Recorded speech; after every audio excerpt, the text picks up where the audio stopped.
La ville de Paris abrite ce lundi le deuxième sommet One Planet Summit consacré à la biodiversité. En raison de la pandémie de Covid-19, ces sommets de Paris pour la biodiversité se déroulent en visioconférence. À la tête d'un grand pays forestier aux multiples enjeux, le président de la République Félix-Antoine Tshisekedi Tshilombo a été invité par son homologue français Emmanuel Macron pour participer à cet échange sur la problématique de la déforestation.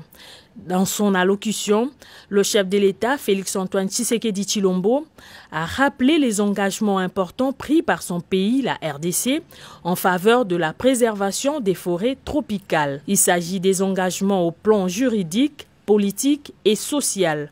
Au plan juridique, la RDC a promulgué un code forestier qui pose les principes fondamentaux en matière de gestion et de la protection des forêts.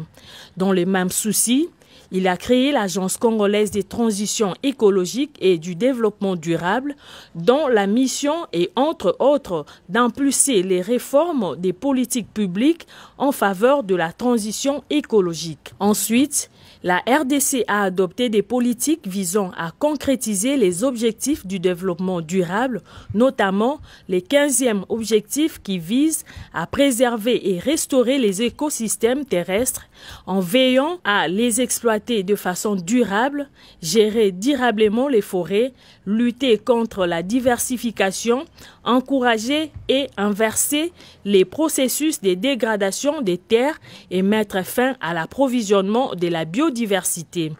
Avec une couverture estimée à 155 millions d'hectares représentant près de 10% des forêts tropicales mondiales et plus de 47% des celles d'Afrique et qui aligne une biodiversité caractérisée par un complexe végétal imposant et de facies et rares, a mis en place des politiques protectrices de cette importante richesse biologique. Devant ses homologues, le président de la République Félix-Antoine Tshisekedi Tshilombo a réitéré l'engagement de l'adhésion de la RDC à l'Alliance pour la préservation des forêts tropicales lancée à New York en septembre 2019.